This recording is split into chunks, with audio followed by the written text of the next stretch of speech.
Hey guys, welcome back to the channel. I'm Last Son. This is the TEW9 Dev Journal, and this is day 17. So now we can set TV location.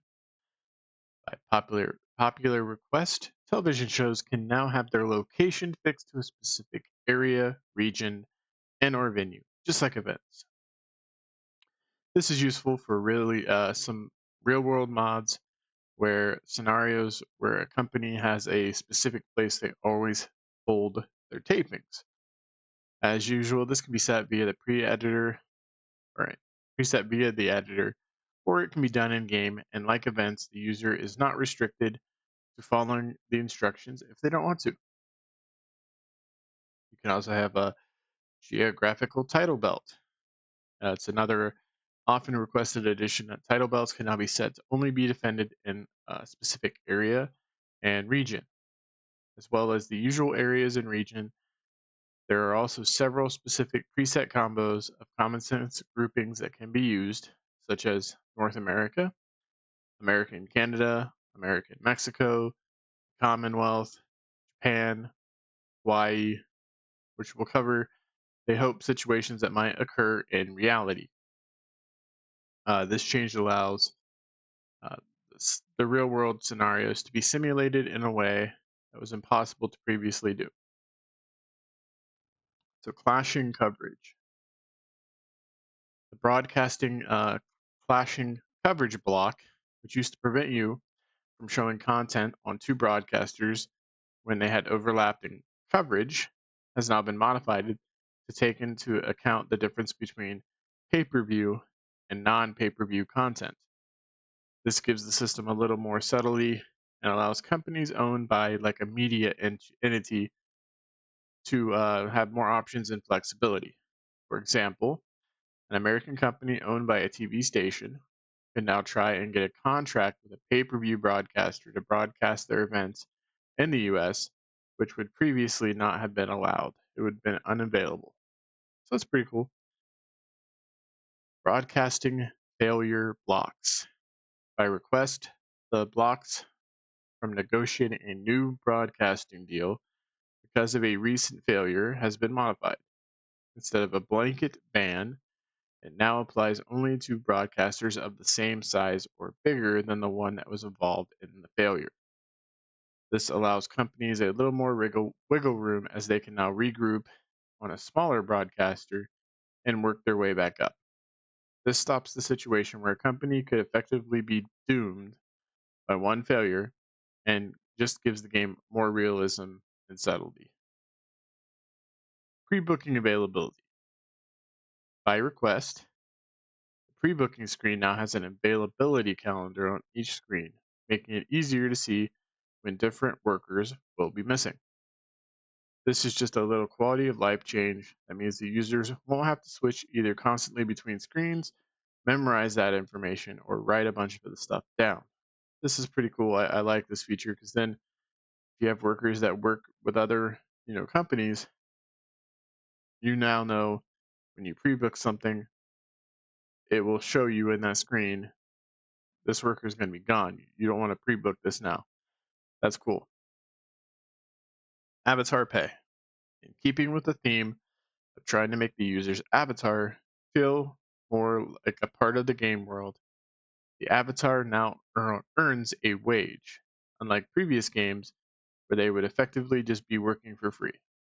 This amount is automatically set to the avatar's estimated value at the start of each show. The game also keeps track of career earnings in the user section, should that be of interest. This, I get why they're doing it. They're trying to make things more realistic, but it was a lot, I guess, easier to have a small company if your avatar didn't make any money, right? But I get it. It's more realistic to have them earn a wage. Attribute templates. The attribute template or editor now has a list of potential templates to allow database makers to more quickly deal with workers who fit into a certain stereotype. Options include things like underdog, or comedy worker, or hardcore/garbage worker. This is just a quick quality of life change to hopefully speed editing up. Additionally, Adam mentions he's left this very easy to alter, so if the database maker wants a specific edition patched in, this will be something that can be done. So next one is pay-per-view overuse. The pay-per-view overuse penalty system has been reworked, making it less restrictive for companies running a weekly or bi-weekly schedule, and also adding an email warning message if the user is being penalized, which avoids the situation where some users were getting dinged but didn't know why. This makes the entire system more realistic, user-friendly, and gives more scope for players to experiment with different schedules. Adding tribute shows. So via the options menu, the user can now view all of the existing tribute shows and their details, together with the ability to add new ones or remove ones that are no longer wanted. This gives the user a little more control over the game world, as well as an easier way of viewing information that was previously limited to the editor. So all in all, pretty decent set of features. A lot of stuff that's been requested. Um, setting your taping on the TV location. So like the old days, TNA would tape out of the Orlando studio, or unfortunately during COVID, a lot of people kind of had a set location that they would tape at.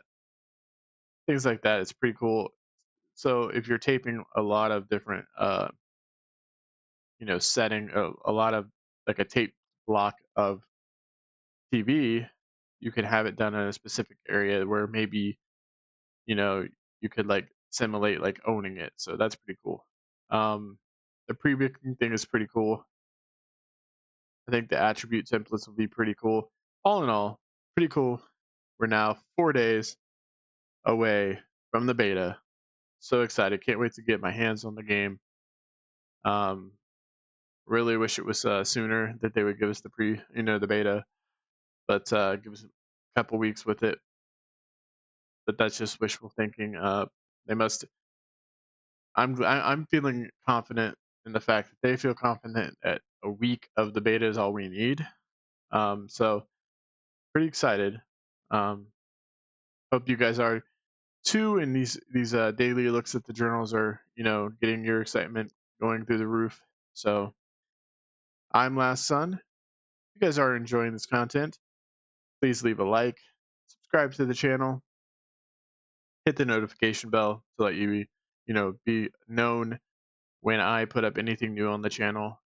We do have some TEW 2020 existing series going. We have a Journey of Wrestling one going.